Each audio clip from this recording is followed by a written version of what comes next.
What is going on? This is Dylan with Dylan Talks Tone, and this is the Just Gonna Say It podcast. I'm just gonna say it. This episode is mind-blowing.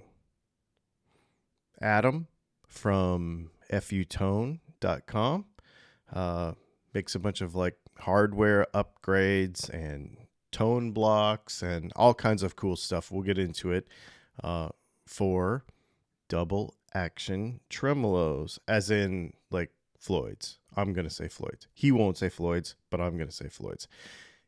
What an absolute bomber of an episode. This is like, so a little backstory here. I met him a couple years ago at a NAMM show, and I started following on Instagram, and I soon realized just what a gem to the music industry Adam is, and who he knows and who he's worked with, but just what such a great guy he is. And then this last year, I met him at a NAMM show again, like the bogus NAMM, and we chatted, and man, anyway, I've been wanting to get him on for a long time. This is, okay, first of all, when we say in this show a bunch of times, this guy, that guy, well, this guitar player is, I'm going to tell you who we're talking about right now. Eddie freaking Van Halen. Okay? So that's the level that this episode is on. This level is on Eddie Van Halen episode level. Okay? This is, I mean, really. So, yes, I have not much more to say about it. Let's get into the Adam episode from Futone. We will put all the links to all of his stuff down below. Please go check it out. And also, the Patreon part of this episode is next level. We actually start talking between ourselves, me and Adam, about like ideas and future collaborations, and hey, let me send you a product to prototype. Like normally we would do this in like a private meeting, and he's like, no, let's do it right now. Let's show people how we do this kind of stuff. So the Patreon episode, next level. So there's a link to that below as well. Thanks for supporting everything we do. Also, the Patreon for the podcast is the same for the YouTube channel. So you get all the stuff on the YouTube channel, just so you know. Man, anyway, let's get into it. I guess what I want to know, because actually, me and you have never really talked about this. We actually have just met at a couple of NAMM shows, and we have some obviously mutual people that we know and work with. Obviously, you knew them before I did. So what do you do, and how did you start? Like, where did any of this guitar stuff come from? It's interesting. When I moved to my new high school from between 8th and 9th grade that summer, my family moved from the edge of Philadelphia out into a suburban area called Abington. And I was a new guy in a new school, and I didn't know a soul. And, the typical long hair kid, wearing like my hockey jacket. And this is it's a favorite story of mine, but I'll leave names out just for certain people who don't like social media. So I'm walking in my new school, and I see this other long haired dude walking towards me. We give each other the long hair nod, it's the nod. Yeah. He goes, hey man, you're new. I said, yeah. And I'm like, thank God somebody's talking to me. Like, oh my God. It's like, it's hard enough going to a new school, but really the beginning of high school. And I was wearing a hockey jacket, and he said, hey, you going out for the hockey team here? And I said, well, yeah, because so was he. And we started talking about hockey, and I was just so thrilled to have met somebody in my new school. And he goes, we should hang out sometime. I said, yeah, I'd love to hang out. And he gives me his address, and I rode my bike over there after school one day and knocked on the door, and his mother points me in the right direction. And as I get closer and closer and closer to this bedroom, it was like being outside of a club. And it's getting louder and louder, and like I'm right outside the door, and it's like you're right at the door of the club. And I open the bedroom door, and here's my new friend from school, Marshall Stack, bunch of guitars, and he's ripping along on his guitar, and he's ironically playing Van Halen "Light Up the Sky," and I'm just standing there with my jaw dropped. And he looks up, he sees me in the door, gives me the long hair nod, and then just keeps right on playing and finishes the song and cuts the guitar off. And I'm just standing there dumbfounded. I said, "That's the coolest thing I've ever seen in my life." He goes, "Do you play?" I'm like, "Mm-mm."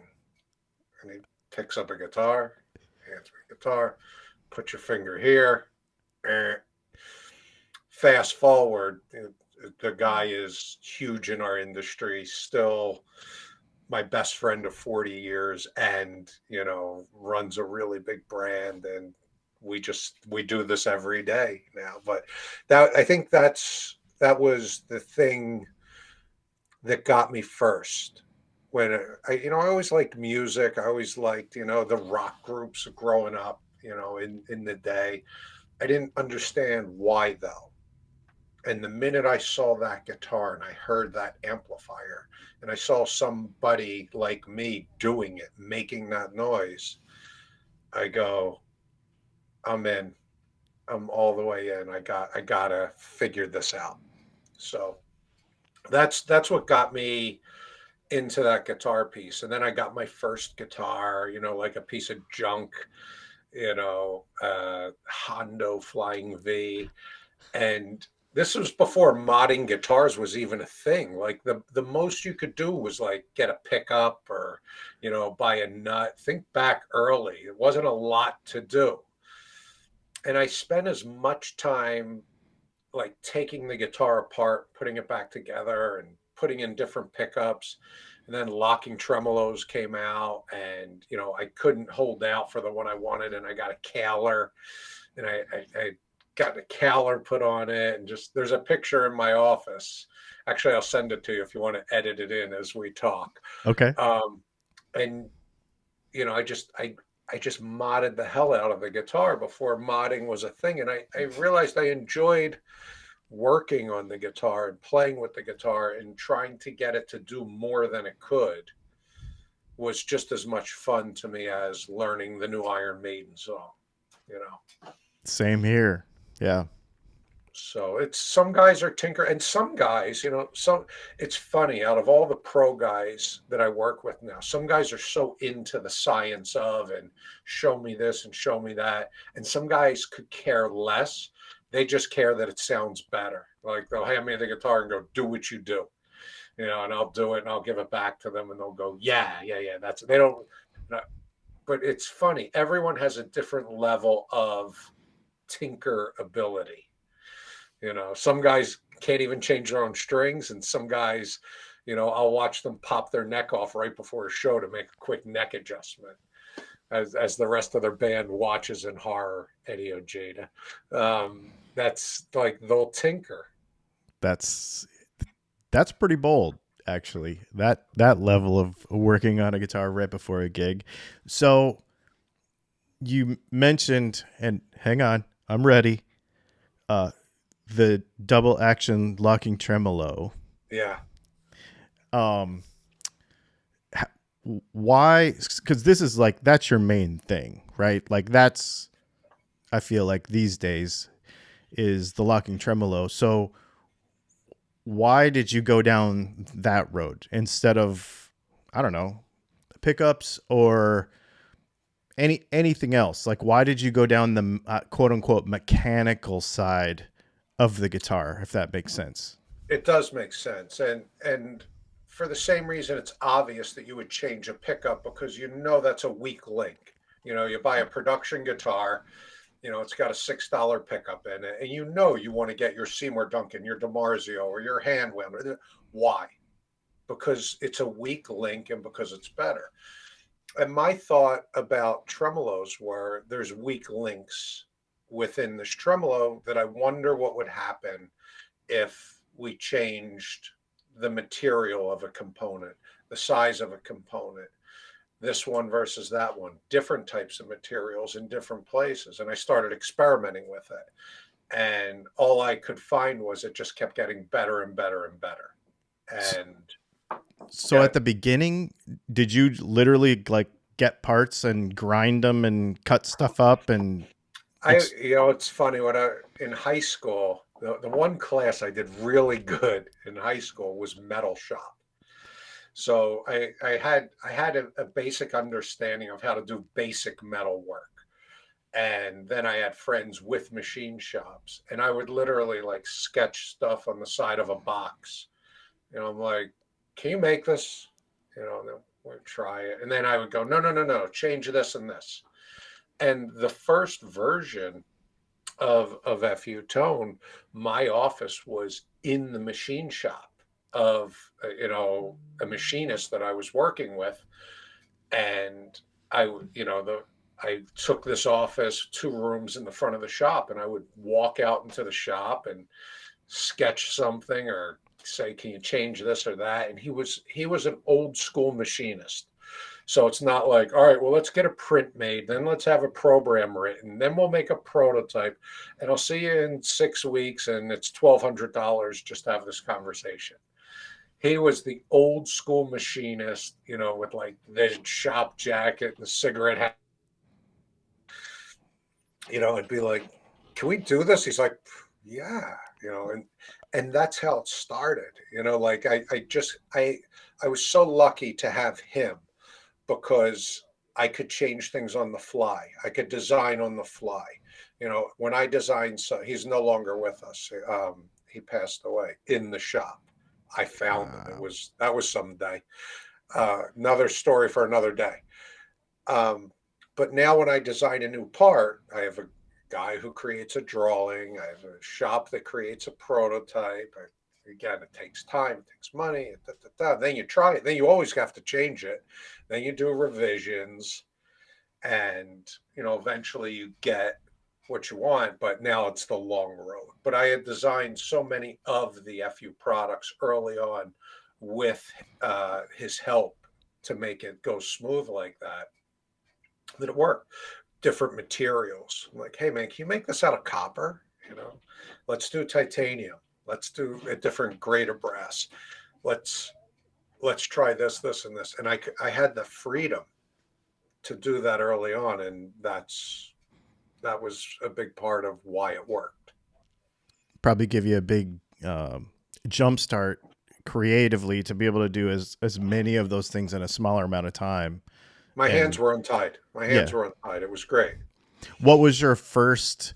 So with all this stuff, what was the first thing when you like? I know when I started making pickups, like there was a problem, or that I wanted to solve, like, and so I dove in and I fixed it, and that was my first pickup. That's probably the most successful one we have today. What was the first? Which one is that, by the way? Our center punch humbucker, because it coil splits with no volume drop. Interesting. Yeah. And that was the thing, was like, this annoys me. Let me see if I can figure it out. And I just literally dove in and did it.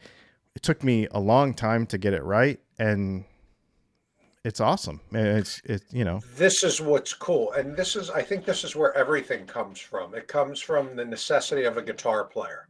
It comes from, I want to try not to reinvent the wheel, maybe just make a better wheel or improve on that wheel. And I think that's brilliant, And the thing is, I'm 100% sure that somebody else has done what I did and probably did it the way I did it.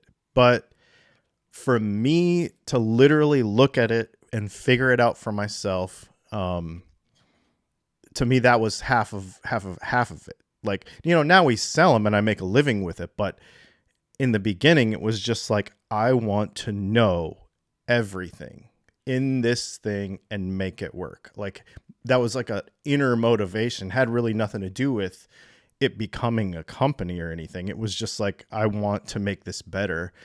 And so I don't care if somebody else did it. I wanted to figure out for myself. That was the thing that made me do it. I think, and I've talked about this before in different talks like this.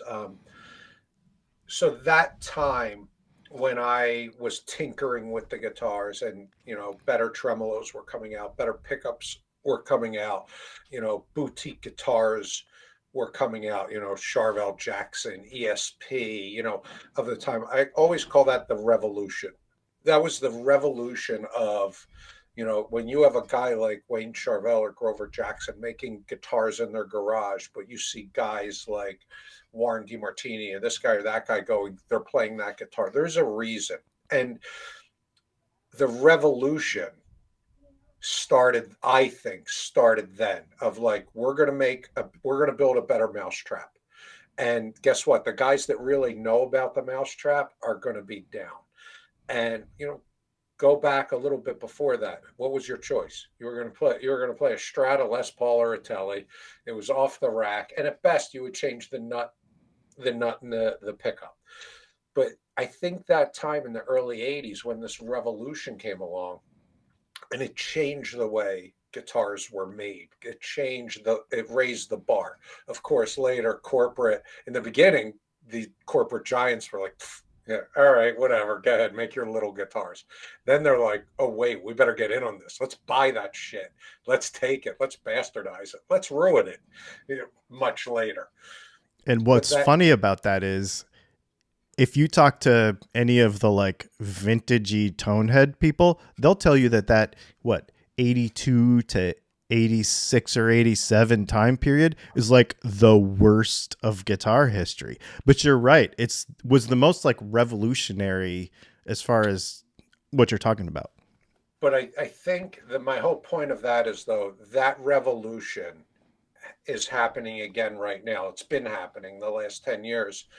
Now, if you want, and I'll use you as an example. So, guys that make pickups, I know 50 guys that make pickups. Each one is great. You know what they're all better than? The shit that comes in regular guitars. But and everyone does their version of let's build a better mousetrap. There's guys building bridges. I like to think I had a small piece of that and then got ripped off by 50 guys. So what? There's guys building better tuners. There's guys building better full guitars. There's everything has become part of that revolution. And I think pickups, especially over the last, 10 to 15 years, has gotten so, I'm going to contradict myself a little. It's gotten very saturated with so many guys doing it, but it's gotten saturated with so many guys doing it so well. Yeah. And so I will sell certain other pickups on my site. I'll sell items that are not FU items on fu-tone.com that I call commodity items, meaning I didn't make it. I buy it from and I'll mention this, we'll talk about it later. I'd love to carry your pickup because it's different, because it's cool, because I don't carry everything. I'm not Sweetwater, I'm not Guitar Center. But when I find something cool and different, I try it and then I go and I bring it out to my people. So even other tremolos, I've found along the way that I thought were really cool, even though it's not mine. I'm like, I want to sell this. Pickups. I found a guy in the UK. Do you know Monty's pickups? I do. Andy Sneap from Judas Priest. I had one of his guitars here, and I was doing what I do. I was doing the bridge and da da da. And he goes, "I'm going to send you these pickups from the UK. Can you just throw them in my guitar?" And I was like, "Yeah, whatever." And I had played the guitar before and after the pickups. I go, "Wow." I go, "These pickups are great." And I go, "Can you introduce me to these guys at Monty's?" And I'm on the phone with Monty's and I'm like, I love your pickups. Can I sell them? I sell an FU pickup I designed. I'm not a pickup guy, but I designed a pickup. I sell EVH pickups, the commodity items, but something cool like Monty's at like your pickup, that would fit perfect because it's not the same pickup that if you were to walk into a big box store or go to an online retailer, you know, here's 75 different humbuckers. Which one do you want? Yeah. Yeah. Pickups are funny because people ask me that all the time. They'll be like, what makes your pickups different than somebody else's? And I'm like, well, just that. Like they're different. It's 32 flavors really. And that's why that's why I market different. That's why that whole side and the accessibility to the knowledge about it and stuff is what's different. Yeah, Mhm. honestly, anybody can wrap wire around these things and make a guitar sound okay. Like, honestly, probably what you do is more difficult because of all the tooling and development and all that kind of stuff. I mean, anybody with a sewing machine and some duct tape and an old calculator can make a pickup, really. It's no different between what you do and I do. If I have a thought for a product, a tremolo product, I'll get a prototype made. I'll take the guitar, I'll A/B it, I'll record it, I'll listen. But it comes from an idea. I'm sure you sit there and think of pickup ideas while you're eating dinner or you're laying in bed, and the shit doesn't stop because I Mm-mm. know I do the same thing, and it just doesn't stop. I'm like, what else? Where else? And where's the idea? And I think that's so cool. And pickups are, I like that we're more about pickups than even bridges today because I don't care. I like guitars. I like stuff that's cool. I like stuff that's different. Um, the the pickup guys, and I know a lot of them. Some of them, like you just said, when you said I need to split a coil and not lose volume, to me like a light bulb went off in my head. I'm like, well, wait a minute. When you split my pickup, it definitely loses volume. I'm like, that's brilliant. That's brilliant. And when you have guys that work together and support each other and lift each other up instead of 10 pickup guys all go, your pickup sucks. My pickup's the best. Wrong. Wrong, wrong, wrong. There's nothing wrong with the pickup. There's something wrong with you. That when guys don't support each other in this business, that's the weak link. I'm the first one to go, that looks cool. Let me try that. So I'll stick on commodity items and steer away from FU again for a second. A few years ago, I was at NAM and I met the guys from Vegatrem who Mm-hmm. make a Strat tremolo. And I walked up to the booth and I lay back and I'm sniffing it and I'm looking. I go, it looks cool. And I flip it over and I go, and the guy sees my badge and he recognizes the company. He goes, "You're the FU Tone guy." He goes, "I want you to try my bridge." And he handed me a bridge to try. I go, and I'm looking at it. I go, "I'm going to pass." I'm just walking by. And I handed him the bridge back and I walked away.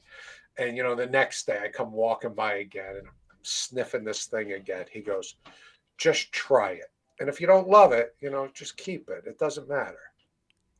And I go, "If I don't love it, I'm going to just send it back. I don't need your bridge." And because to my eye, the back edge of the bridge didn't look right to me. But I was wrong to think that. So I brought it back, and actually that black Strat right behind me, the second one there that I used in the demo video for Vegatrem, I'm like, holy shit, this thing sounds incredible. Not only does it sound great, but the function of it is so different than any other strap bridge I've ever played. And I was quickly on email. I was funny. I was emailing with him today because order. And I sell a ton of them, not because I could sell the bridge. I brought it in and I promote it and I talk about it because I believed in it as a guitar player, period. It's not even my bridge. I sell a different strap bridge. I sell a competing strap bridge that I designed, that I make more money on.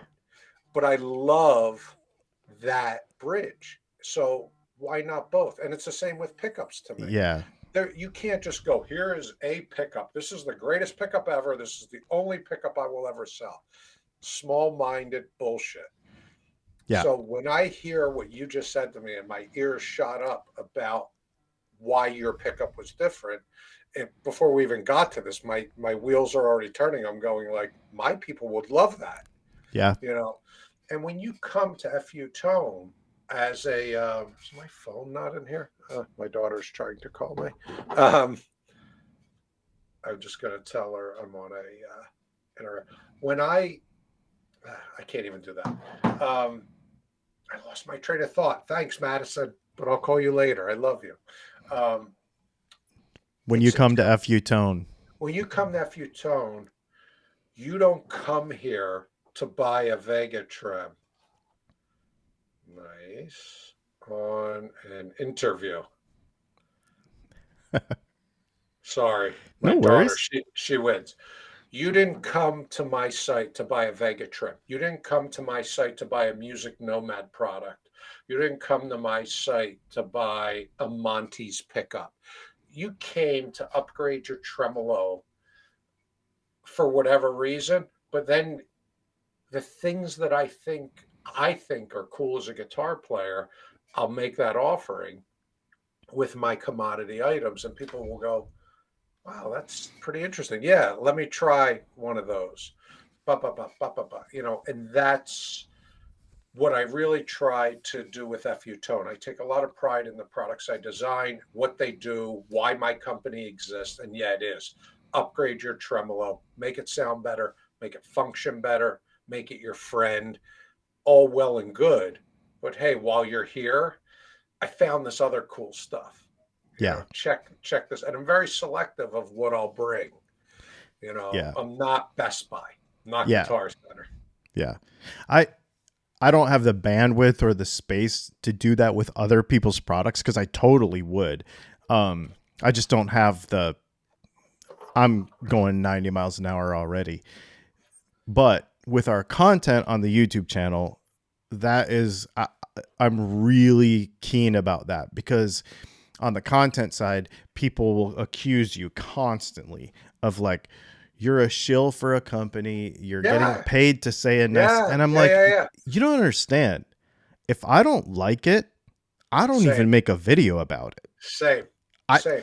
you will I'll do never, competing product if I like it. yeah, exactly. And that's the whole thing. Like, I will have, we had Tim McNally from McNally Pickups on the podcast last week. Like, he makes stuff I make. We disagree on stuff, but I don't care. Do Like, you like his pickup? oh my God, they're so good.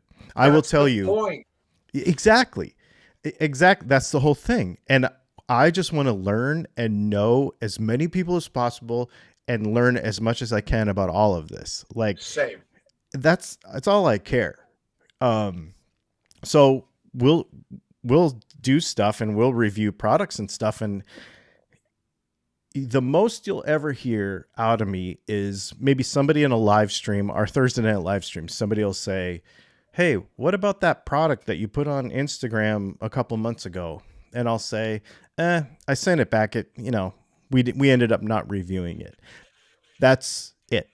Like, I'm not going to bash anybody, but I'm also No, same, only going to same, talk about stuff that I really like. same. I mean, it's a weird. First off, I always tell people this business defies gravity, meaning regular business principles for the most part don't even apply here.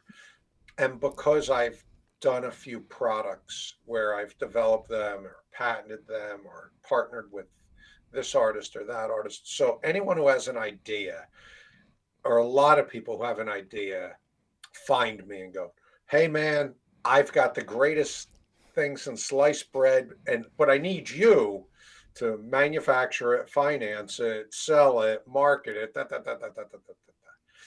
and I literally I got one last week. I get it every few weeks. I'm like, do you have a patent? No. Or yes or no? Do you have an NDA, non-disclosure agreement? So because if I look at this and then something else happens, you're going to sue me. I've done it with one or two products where I've gotten involved and one or two out of 100 that would approach me.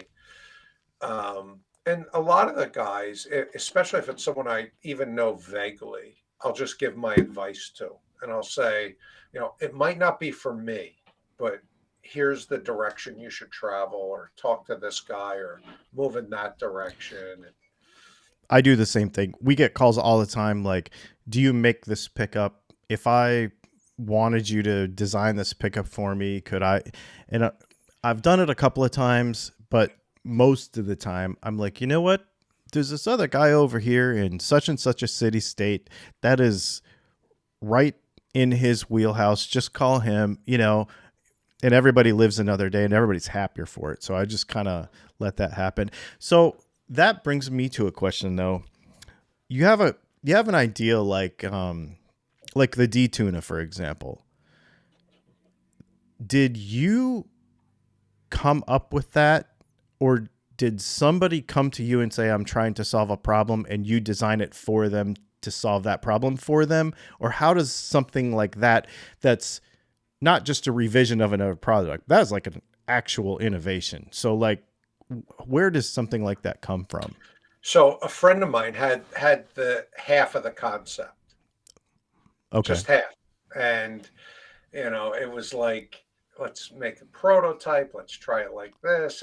And the original prototypes, it very different from the product today. So it didn't work properly. It was just a thought. And then we partnered, and my piece of that was to, change this, add this, do this. And together, even with EVH, trying to solve the math problem behind it, A, to make it work, period, and then B, to make it work for the masses. And everyone had their hand in the pot. It was lots of prototypes. It was lots of late night calls. It was lots of failures until we came up with, I have one handy, until we came up to the one that, today, Right. Yeah. that that was the end result. That was over 30 years ago at this point, and still going strong, still selling well. So it was a collaboration between me, a partner, and EVH together to make it what it is today. And did EVH say, we want to put this on our guitars, or was it something you approached them and said, we have this awesome idea? Or was it just like a serendipitous meeting of problem solution? We all have this thing together. Before the business of the business was done, of whose name's going to be on it, what's it going to be, Right. I had even shopped it to a couple other companies, but still was working with him at the time. And it just, it went the way it went because of him, Oh, because interesting. of the force he is. And it wouldn't be without him. Right. So the truth is, I have my little piece in it and my partner, but the truth of the matter is because of him. Yeah. And that's why. And it was the way he did everything. Really?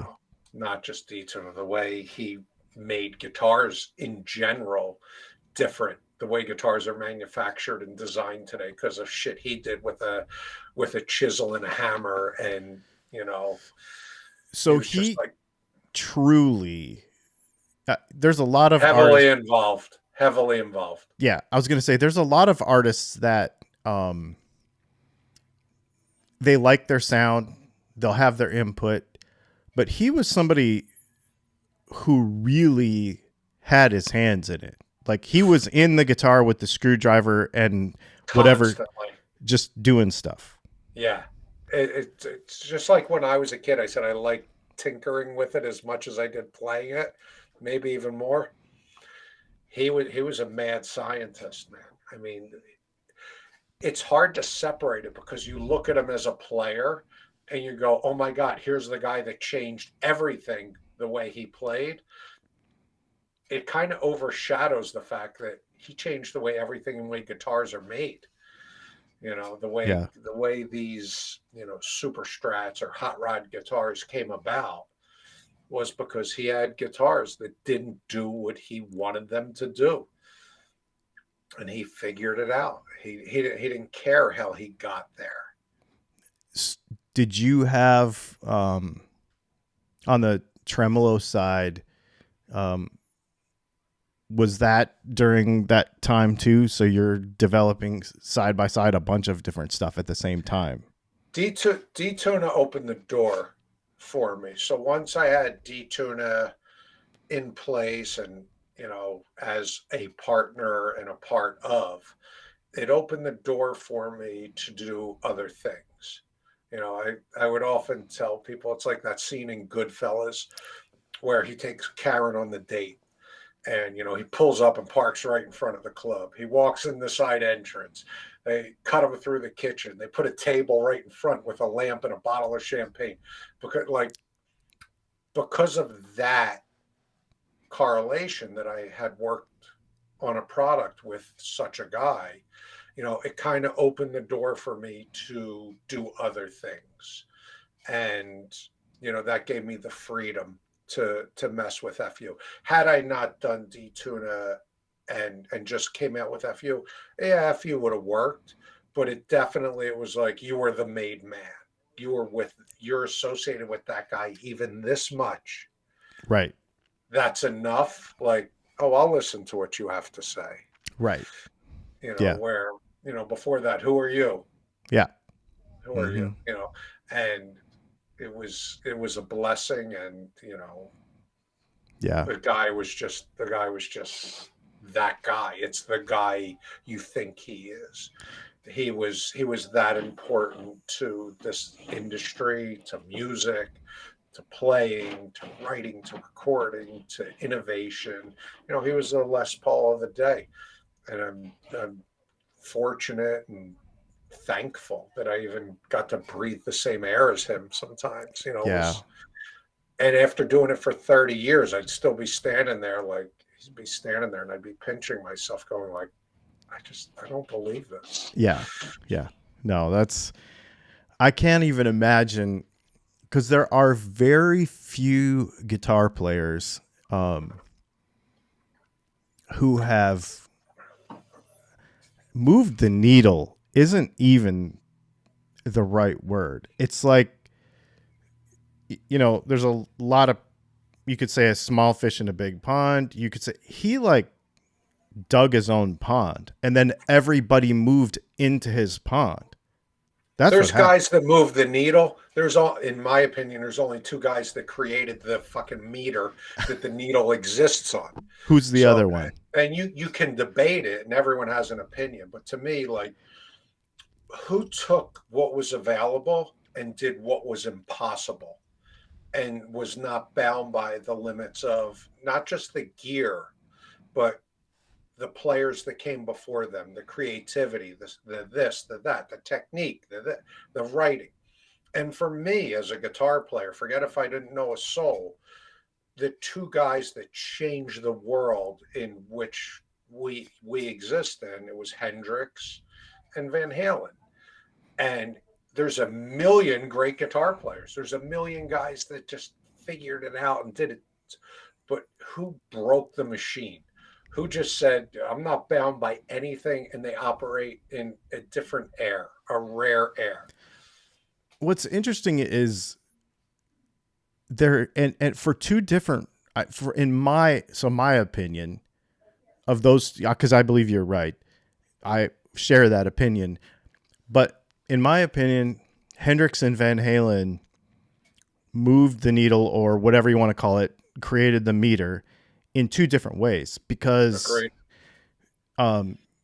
Hendrix wasn't necessarily about technical prowess, no, as much as he was, this is a guitar, this is what we know it's supposed to do, but I'm going to do things with the guitar that you didn't know this guitar could do. And it wasn't necessarily speed, notes per minute. It wasn't None of that. none of that. He had something to say. Yeah. He had something to say with his hands and with his songwriting and with his voice. He had something to say, and his way of expressing it was like nothing before that. Yep. And to me, as a guitar player, I connected with that. Yeah. You know, it just, I mean, take the easiest Hendrix stuff, like something like "Hey Joe." You know, it's such a basic chord progression and this and that, but to the way he would play it, the way he would emote it, the way he would deliver that to you, the stuff in between that didn't exist, the stuff between the lines. Yeah. As a musician, I listen to that, and if it doesn't touch you emotionally, in my opinion, you don't get it, and Yeah. that's okay. But I thought Van Halen did the same thing in a different way, in a totally different way. And yeah, it was a lot more technical prowess and this and that. But so what? I mean, you know, you could have, you know, Ingve, Satch, Vi, who I think are all spectacular. I go, Paul Gilbert. I watch the shit they do, and I go, that's just, it's impossible. They are in a different stratosphere, but that wouldn't be without with what I think Van Halen did that was different. It wasn't an Olympic sport. It wasn't a competition. It wasn't a race. It's feel, it's vibe. It's I have something to say to you, and just because I'm not talking or singing, I'm going to give it to you through my instrument. Yeah. And I thought he had something to say. Yep. It's funny because um, when I was a kid, so obviously Hendrix is way before me. So I was really influenced by Hendrix, but because of Stevie Ray. Oh So God!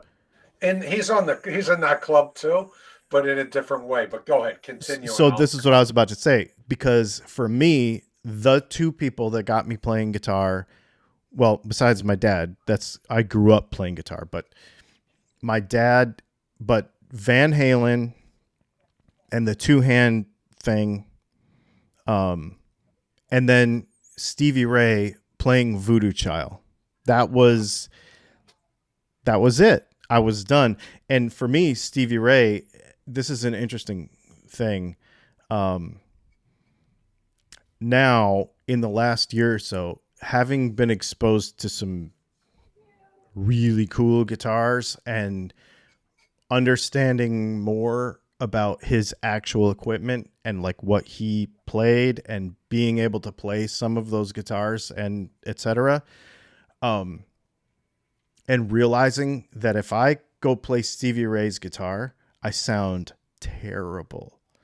And having a stronger impression and realizing that it wasn't necessarily, and this is for everybody, but especially him, it wasn't necessarily the instrument itself. It was how he extracted the energy from that piece of wood and those strings. He literally stripped it from the guitar.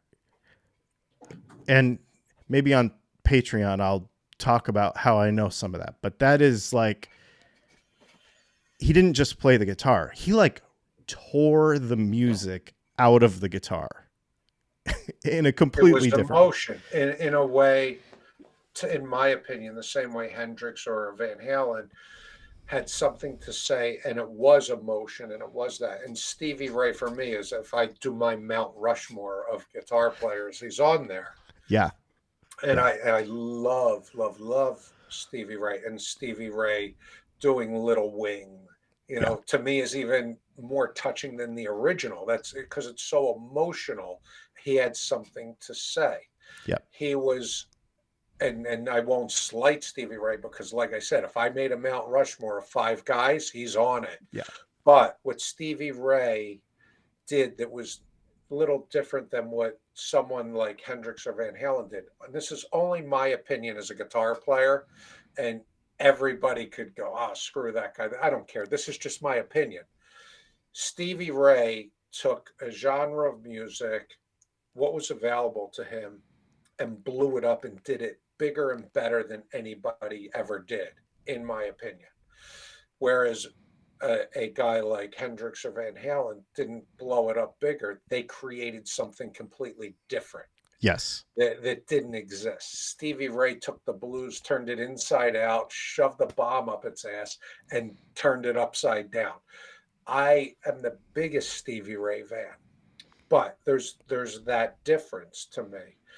Stevie Ray did not invent that thing, whereas the other two guys, in my opinion, did.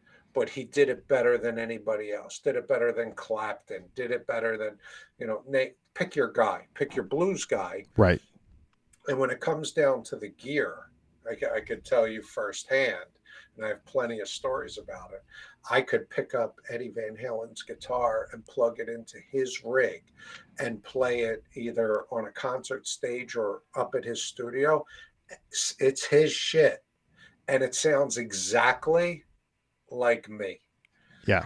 It's me. Sounds nothing like Van Halen at all. Yes. So the gear is important to a point. At the end of the day, when you have a guy like Stevie Ray or like an Eddie or a Jimmy, it doesn't even matter.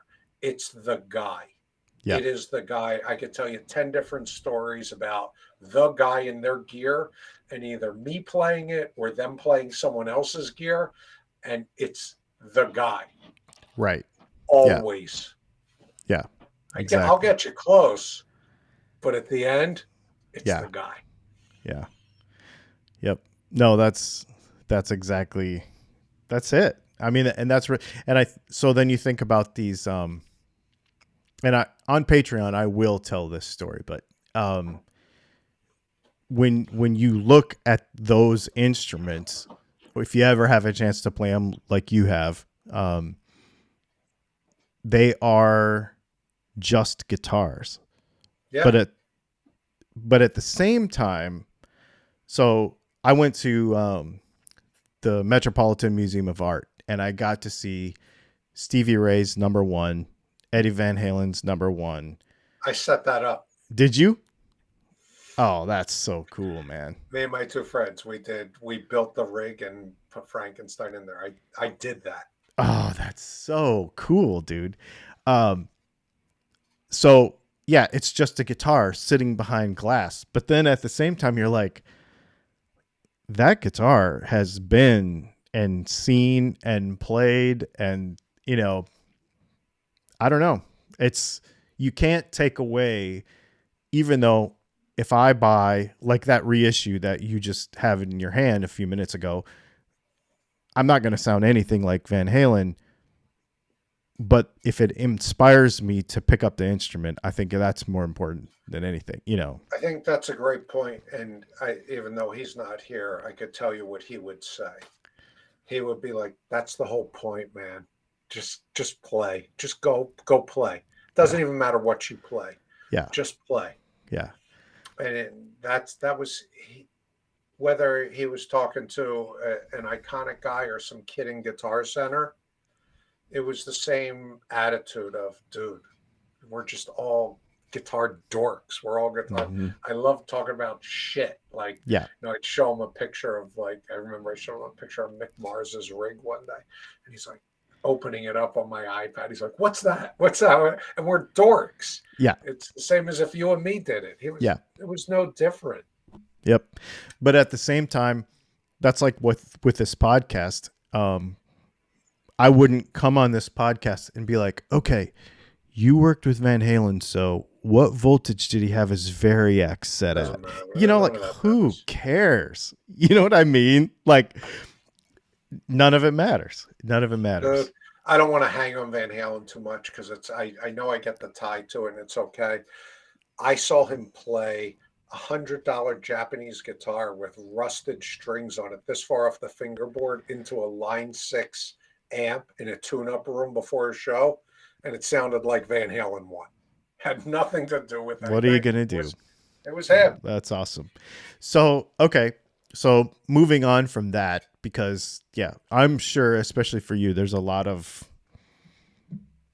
that's a a pretty good conversation to have right there on its own, probably not on a podcast. So moving on to what you actually do. So when you obviously have a bunch of products on your website. So for everybody who, we'll put the link in the description and in the show notes, definitely go check out his stuff. If somebody comes to your website for the first time, or you're talking to them in person, you know, like what, and they have a locking tremolo. I don't want, sales pitch is the wrong word, but what can they stand to change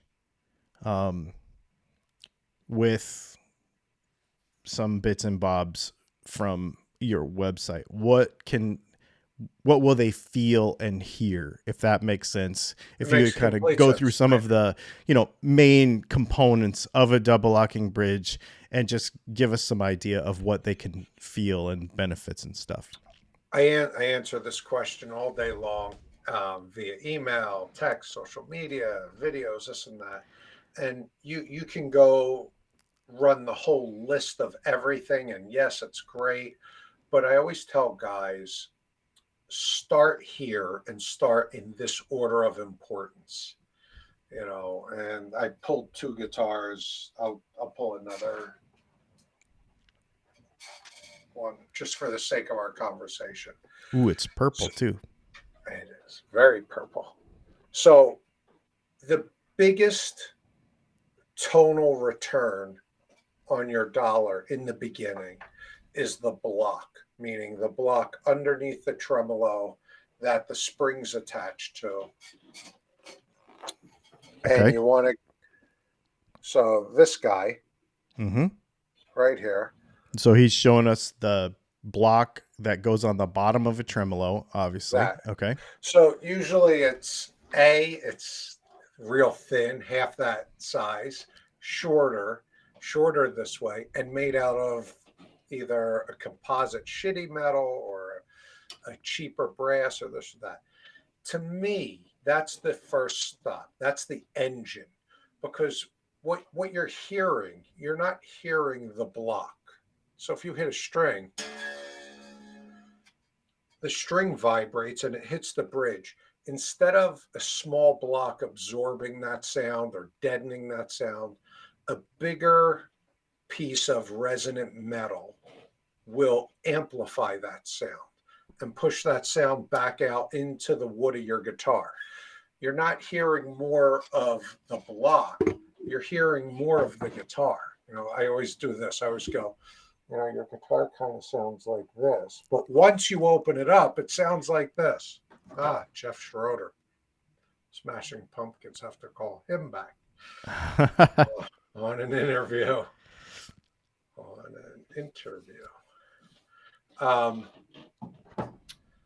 So the block underneath the bridge is the engine.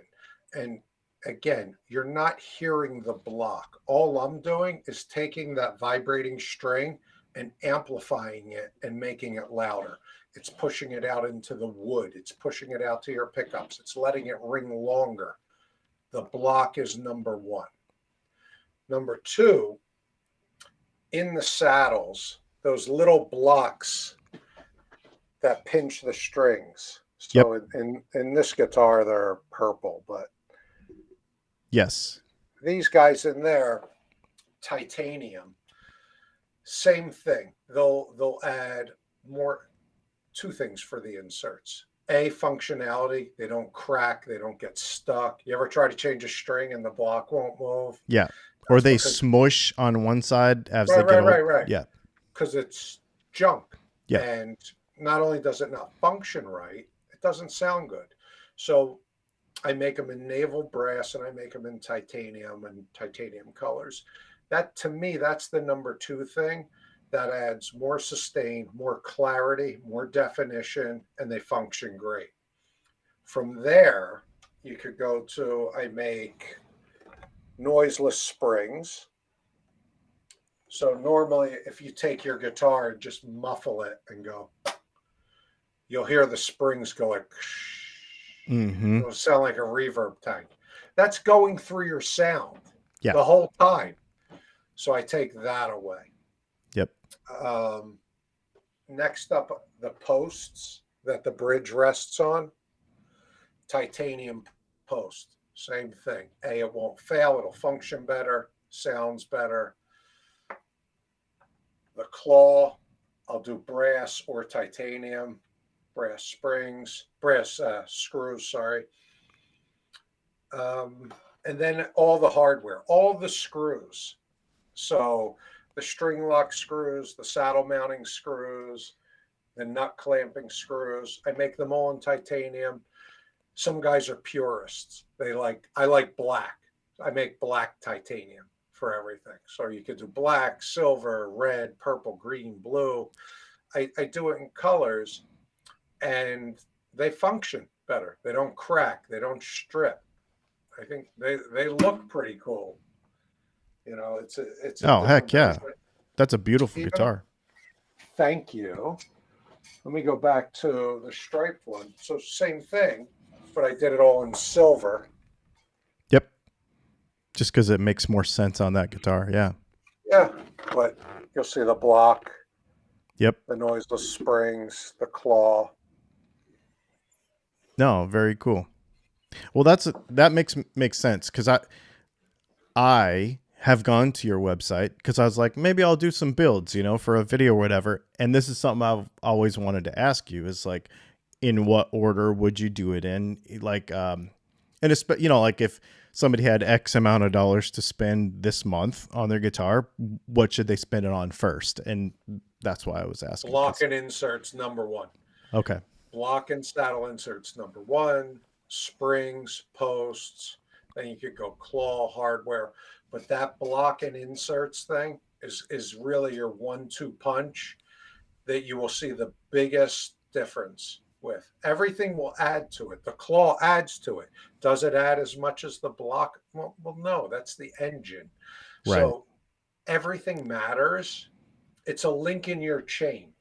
It's a link in your chain of everything. And forget just the bridge, because then you have the wood of your guitar, the pickup. How about your cable? How about that pedal? Somewhere in that link of the chain, are you going to make like this beautiful guitar and buy your boutique pickup and plug it into a boutique amp or my Soldano or this or that?